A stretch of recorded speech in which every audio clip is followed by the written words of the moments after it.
এ কি, রাজসভা শেষ হয়ে গেছে, এখন মন্ত্রী মশাই আর ওই লোকটা কি এত প্রাণের কথা বলছে? না না, একটু ব্যাপারটা লক্ষ্য রাখতে হবে মনে হচ্ছে। ব্যাপারটা বেশ সন্দেহজনক মনে হচ্ছে। মহারাজের এই নতুন দাদা আর মন্ত্রী দুজনে কোথায় যাচ্ছে, একটু পিছু নিয়ে দেখি তো। দাদা শোন, এই সুযোগ, মহারাজ তোকে একেবারে নিজের দাদা ভেবে নিয়েছেন, আর কোনো ভয় নেই। বল ভাই, এখন কি করতে হবে সেটা বল। তোকে বিশেষ কিছু করতে হবে না। উম, উম, উম, এই নে, দেখ, এই ওষুধটা মহারাজকে খাইয়ে দিতে পারলে মহারাজ ঘুমিয়ে যাবেন। আর এই সুযোগে চাবি নিয়ে নেব আর রাজকোষ ফাঁকা করে দেব। শুধু একটা সুযোগ। একদম বাজে কথা বলবি না। তুই কি বাড়ি গোলা বাড়ি আমাকে ঠকিয়ে নিজের নামে করে নিয়েছিস? একে ঠাকুরপো, তুমি এত দূর বয়ে বয়ে ভাগ চাইতে এসেছো? খেলায় পড়লে বিড়াল গাছে ওঠে বৌমা। আমার এখন খুব অভাব, চাষাবাদ ভালো হচ্ছে না, তাই এলাম ভাগ চাইতে, যদি জমি জমা বেচে কিছু করতে পারি। ঠিক আছে, এসেছিস যখন ভালোই করেছিস। তুই এখন বাড়িতে বিশ্রাম নে, আমি এখন রাজসভায় যাচ্ছি, এসে কথা বলবো। সকাল সকাল যত ঝামেলা। আমার পাকা রুই। পাকা রুই কেন, চুনোপুটিও হবে না। বাড়িতে যা আছে তাই রান্না করো, বেশি বায়না করো না তো।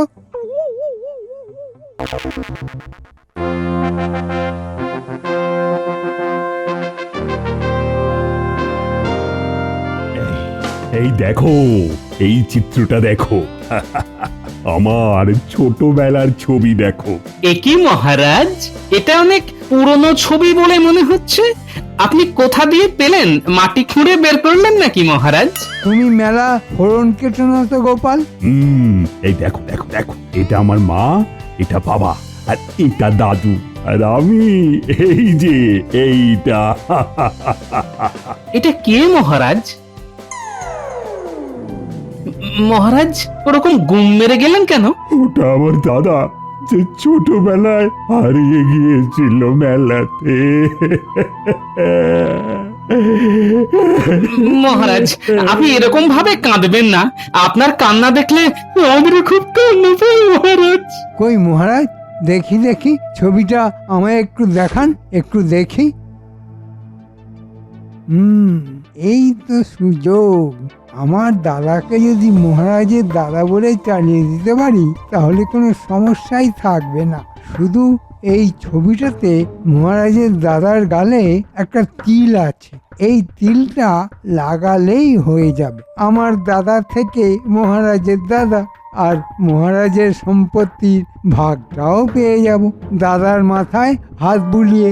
বাবা মন্ত্রী মশাই, আপনি মহারাজের কাছ থেকে এমন করে নিয়ে নিলেন ছবিটা, যেন মনে হচ্ছে আপনি কালকেই মহারাজের দাদাকে একেবারে খুঁজে এনে দেবেন। এই দেখে রাখতে তো অসুবিধে নেই। একটা রাজ্যের মন্ত্রী আমি, কাজের সূত্রে আমি এদিক ওদিক যাই, কত লোকের সাথে দেখা হয় আমার, ও তুমি বুঝবে না গোপাল। হ্যাঁ, আমরা কি আর বুঝি। আচ্ছা মহারাজ, আপনার দাদার নাম কি? আমার আমার দাদার নাম ছিল জয়চন্দ্র। দেখি মন্ত্রী মশাই, আমি একবার দেখি।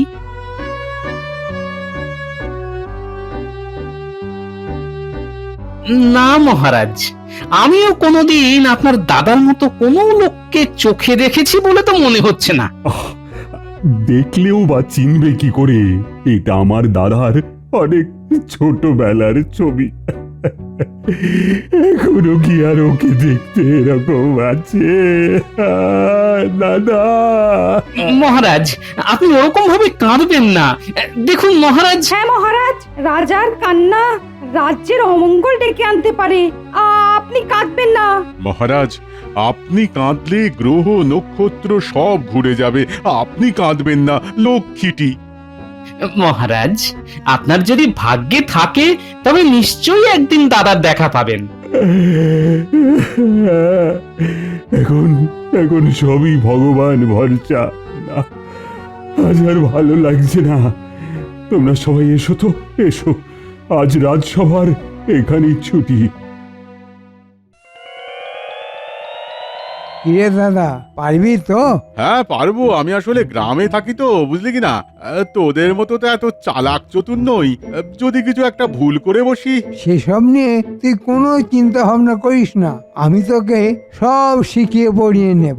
তাহলে ঠিক আছে। আমাকে এখন একটু বেরোতে হবে। আমাদের এখানে একটা নামকরা যাত্রা দল আছে, ওদের কাছ থেকে কিছু সাজ পোশাক আর একটা নকল তিল আনতে হবে। মহারাজের দাদার গালে তিল ছিল। ঠিক আছে, তুই যা, আমি একটু বিশ্রাম করি।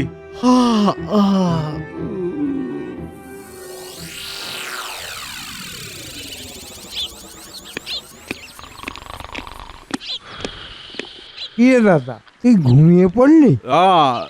ঘুমোইনি, এই চোখটা একটু জড়িয়ে এসেছিল। সব ব্যবস্থা হয়ে গেছে এবার। মহারাজের সম্পত্তি আর আমাদের সম্পত্তি সব একাকার হয়ে যাবে। শুধু তোকে সামান্য কিছু কাজ করতে হবে। দেখি তোর গালটা দেখি। শোন দাদা, আজ থেকে তোর নাম জয়চন্দ্র, কৃষ্ণচন্দ্রের মেলায় হারিয়ে যাওয়া দাদা। ঠিক আছে, আমাকে শুধু একটু ভালো অভিনয় করতে হবে। আমি কালকে তোকে ঠিক সাজিয়ে নিয়ে যাব রাজসভায়। মহারাজ, রাজসভায় তো সবাই এসে গেছে, কিন্তু মন্ত্রী মশাই তো এখনো এলো না। মন্ত্রীর আবার পেট খারাপ হলো নাকি? এমনিতেই পেট পাতলা লোক। শুধু কি পেট, পুরো দেহটাই পাতলা। আহ, বাজে কথা বলো না তো। তুমি তো রোজই দেরি করে আসো। মন্ত্রী না হয় একটা দিন দেরি করে আসছে। মহারাজ, আমি এসে গেছি, আর সাথে কাকে নিয়ে এসেছি দেখুন। এটা কি? মহারাজ, এই সেই আপনার হারিয়ে যাওয়া দাদা। অনেক খুঁজে খুঁজে কাল রাতে পাশের গ্রাম থেকে ধরে এনেছি। কালকে সারাদিন আমি গরু খোঁজার মতো খুঁজেছি। কি আমার দাদা পাশের গ্রামেই ছিল, অথচ আমি জানি না? সত্যি তো একেবারে আমার দাদার মতো দেখতে। সেই তিল, এই তো আমার দাদা। আরে কৃষ্ণ, আমি তো সেই তোর মেলায় হারিয়ে যাওয়া দাদা রে। হ্যাঁ, সেদিন মেলায় হারিয়ে গিয়েছিলাম, ওই যে জিলিপির দোকানের পাশ থেকে। তোদের কত খুঁজলাম, তবুও পেলাম না। তারপর একটা বাদাম ভাজার দোকানদার আমাকে তুলে নিয়ে যায় বহু দূরে। বছর খানেক হলো আমি পাশের গ্রামে এসেছি, বিয়ে করেছি ওই গ্রামেরই এক মেয়েকে। এ তো পুরো গল্পের গরু গাছে উঠে গেছে। মহারাজ, বুঝলেন তো, এটাই আপনার হারিয়ে যাওয়া দাদা। দাদা, তুমি পাশের গ্রামে কি বরাবর থাকো? না রে কৃষ্ণ, বছর খানেক হলো আমি এই গ্রামে থাকছি শ্বশুর বাড়িতে। আমার তো সব থেকেও কিছু ছিল না, বাড়ি ঘর রাজ্যপাট কিছুই তো ছিল না। আর চিন্তা নেই দাদা, এবার আমরা একসাথে থাকবো। কি গোপাল, দেখতে পাচ্ছ তো, সারাদিন খেয়ে খেয়ে ভুঁড়ি বাড়ালে হয় না, একটু খাটতে শেখো, বুঝলে? একটু খাটো। আজকের মতো সবাই এখানে শেষ হলো। সবাই আজকে এসো তো, এসো। যথাজ্ঞা মহারাজ। দাদা, তুই আমার সাথে ঘরে আয়। চল চল কৃষ্ণ, চল।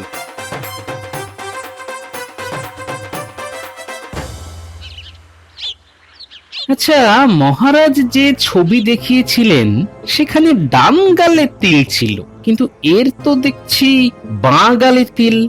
মানুষ বড় হয়ে গেলেও তিল তো একই দিকে থাকবে। ব্যাপারটা বড্ড গোলমেলে লাগছে। যাই, বাড়ি গিয়ে ভাবি।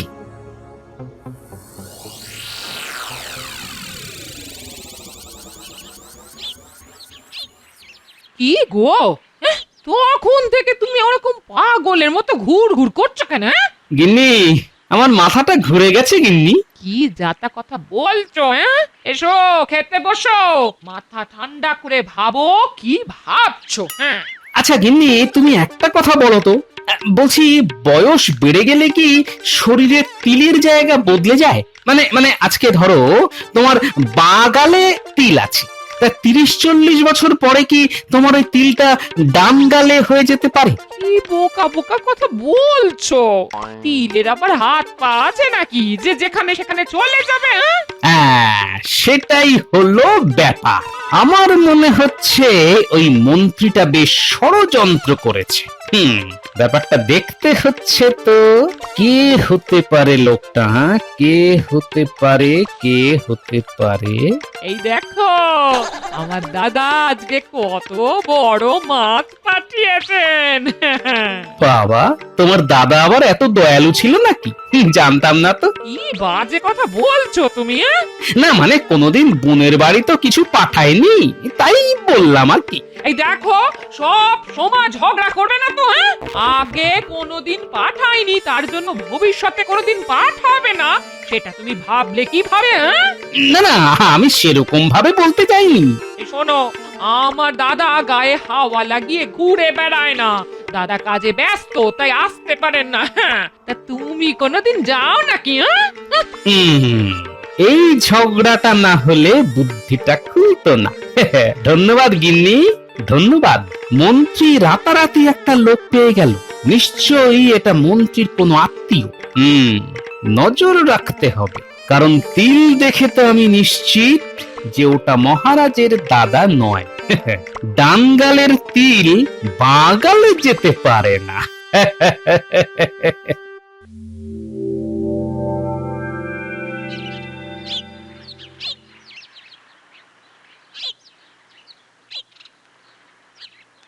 কি রাজসভা শেষ হয়ে গেছে, এখন মন্ত্রী মশাই আর ওই লোকটা কি এত প্রাণের কথা বলছে? না না, একটু ব্যাপারটা লক্ষ্য রাখতে হবে মনে হচ্ছে। ব্যাপারটা বেশ সন্দেহজনক মনে হচ্ছে। মহারাজের এই নতুন দাদা আর মন্ত্রী দুজনে কোথায় যাচ্ছে, একটু পিছু নিয়ে দেখি তো।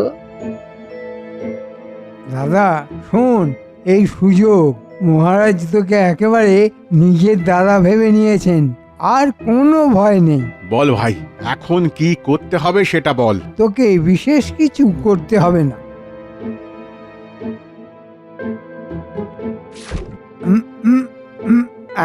এই নে, এই ওষুধটা মহারাজকে খাইয়ে দিতে পারলে মহারাজ ঘুমিয়ে যাবেন। আর এই সুযোগে চাবি নিয়ে নেব আর রাজকোষ ফাঁকা করে দেব, শুধু একটা সুযোগের অপেক্ষা। আরে আমি তো রাজবাড়ির লোক, যেখানে সেখানে যখন তখন ঘোরাঘুরি করতে পারবো, তাই মনে হচ্ছে কাজটা আমার খুব তাড়াতাড়ি হয়ে যাবে। মন্ত্রী মশাই, আমি আপনাকে সুযোগ দেব। ঘুঘু দেখেছেন, ঘুঘুর ফাঁদ দেখেননি।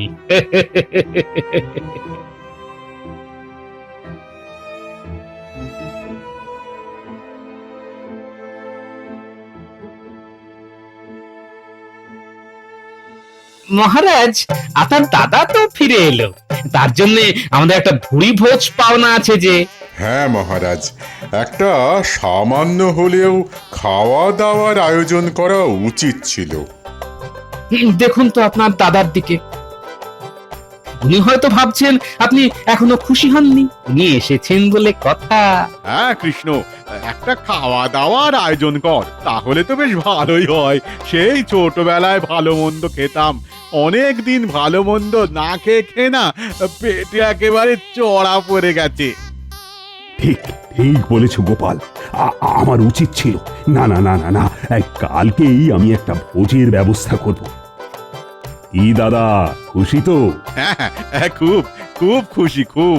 এই সুযোগেই তো ছিলাম, কালকেই কাজ হয়ে যাবে। চলো তাহলে, আর আমিও তাহলে অন্দরমহলে যাই।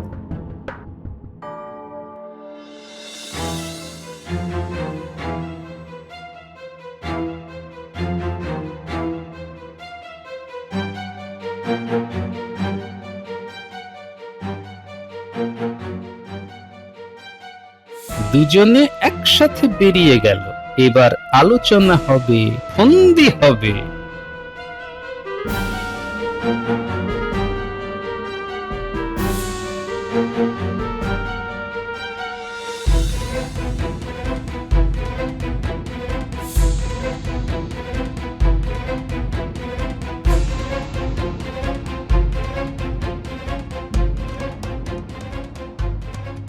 এ কি গোপাল, তুমি আমার ঘরে? আস্তে আস্তে মহারাজ, কালকে খাবারের সময় শুধু আপনার থালা থেকে খাবারটা ওই মন্ত্রী মশাই না হলে আপনার দাদাকে খেতে বলবেন, কেমন? কেন কেন গোপাল? শুনুন মহারাজ, এই যে মন্ত্রী মশাই আপনার দাদা বলে যাকে পরিচয় দিয়েছেন, তিনি আসলে আপনার দাদা নয়। এ কি কথা বলছো তুমি গোপাল? হ্যাঁ মহারাজ, আমি ঠিক কথাই বলছি। না না না, ওর গালে তো আমার দাদার মতনই একটা তিল আছে। ওই তিল দিয়েই তো তাল করার উদ্দেশ্যে আপনার দাদা হিসেবে এখানে এসেছে। কি বলছো গোপাল? আমি তো ঠিক বুঝতেই পারছি না। তিলটা যে গালে থাকার কথা সেই গালে নেই। আপনি একটা ছবির সাথে মিলিয়ে নেবেন। আমার ঈগল পাখির চোখ মহারাজ, আপনাদের চোখে ধোঁকা দিতে পারে, কিন্তু আমার নয়। সে কি সর্বনাশ!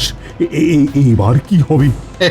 কিছুই না, এখনো অবধি কোনো কিছু প্রমাণ হয়নি, কিন্তু কালকে সব দুধের দুধ জলের জল প্রমাণ হয়ে যাবে। ওরা অনেক বড় ষড়যন্ত্র করেছে আপনাকে ঘুমের ওষুধ খাইয়ে সিন্দুক ফাঁকা করার। সর্বনাশ! আমি এক্ষুনি বেটাকে বিদেয় করে দেব। তাহলে তো মহারাজ মন্ত্রী মশাইয়ের দোষ হাতে নাতে প্রমাণ হবে না। আমি যেরকম বলছি আপনি ঠিক সেই রকম করুন, তাহলে সাপও মরবে আর লাঠিও ভাঙবে না মহারাজ। আচ্ছা আচ্ছা, বলো বলো বলো। শুনুন,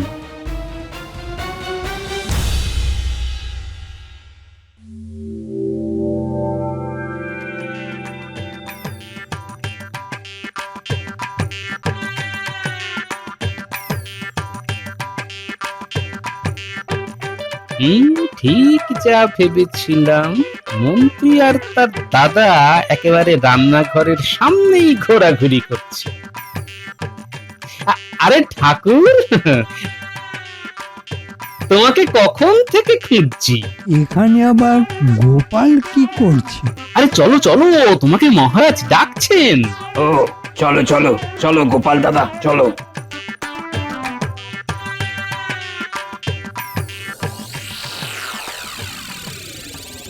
বাহ, এই তো সুযোগ। দাদা, কাজটা তাড়াতাড়ি করতে হবে। দাদা দেখো, রান্নাঘর ফাঁকা, খাবার সাজানো হয়ে গেছে। মহারাজের জন্যে সোনার থালায় ভাত সাজানো, আর বাকি সবার জন্য রূপোর থালায়। ব্যাস, ভালোই হলো। সোনার থালায় রাখা খাবারের মধ্যে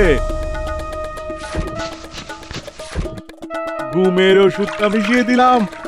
এখন রানীমাও বাড়িতে নেই। মহারাজ খাবার খেয়ে ঘুমিয়ে পড়লে আমরা কাজ সেরে নেব। যাই, এখন চলে যাই, নইলে ওরা বুঝে যাবে।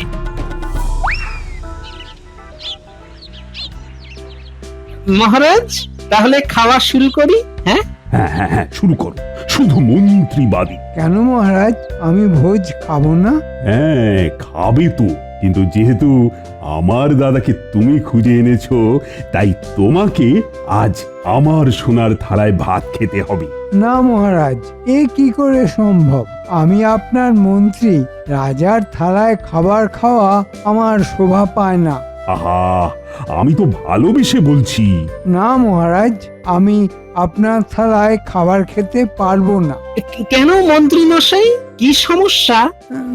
না না, আমি পারবো না। ঠিক আছে, মন্ত্রী যখন খাবে না, তাহলে দাদা তুমি খাও। না না কৃষ্ণ, তুই রাজা, তোর থালায় কি আমি খেতে পারি বল? আমি খেতে পারবো না। না না না, আজকের এই শুভ দিনে তো তোকে খেতেই হবে দাদা। না না, আমি আমি আমি ওই খাবার খাবো না। প্রহরী, প্রহরী, বলুন মহারাজ। তুমি মন্ত্রী আর আমার নকল দাদাকে চাপটে ধরো। যথা আজ্ঞা মহারাজ। না না, আমরা তবুও মহারাজের খাবার খাবো না। কি বলছিস কৃষ্ণ? আমি তোর আসল দাদা রে। এই এই এই দেখ, এই দেখ আমার তিল। মহারাজ, ছবিটা একবার বের করুন তো। এই দেখুন মহারাজ, ছবিতে দেখুন, আপনার দাদার বাঁ গালে তিল নেই, তিল ছিল ডান গালে। আপনার সেই ছবি, আর এ হলো মন্ত্রীর দাদা। কি বড় ষড়যন্ত্র! ছি ছি ছি ছি, ছি মন্ত্রী, তুমি এত বড় ধরিবাজ! ছি ছি ছি ছি, সম্পত্তির লোভে এই সব! যাচ্ছি। গোপাল আমাকে সব বলেছে। ও মহারাজ ভুল হয়ে গেছে, মহারাজ ভুল হয়ে গেছে। তোমাদের দুজনকেই আমি রাজ্য ছাড়া করব। কৃষ্ণ, মানে মহারাজ, এই মন্ত্রী আমার ভাই আমাকে ঠকিয়ে পুরো বাড়ি দিয়ে দিয়েছে, আমাকে লোভ দেখিয়েছে। আমি নির্দোষ, আমি পাশের গ্রামে থাকি একটা কুঁড়ে ঘরে। আজ থেকে মন্ত্রী ওই বাড়িতে থাকবে, আর মন্ত্রীর বাড়িতে থাকবে মন্ত্রীর দাদা। মহারাজ, আমি মরে যাব, আমাকে ছেড়ে দিন, আমাকে ছেড়ে দিন। ঠিক আছে, ঠিক আছে, এই খাবারটা তাহলে তুমি খাও, তাহলেই তোমাকে ছেড়ে দেব। না মহারাজ, এতে ঘুমের ওষুধ আছে, আমি খাবো না। মহারাজ, আপনি নিজে হাতে জোর করে খাইয়ে দিন না। ঠিক বলেছ। এসো মন্ত্রী, এসো। ওরে বাবা রে, পালাও পালাও।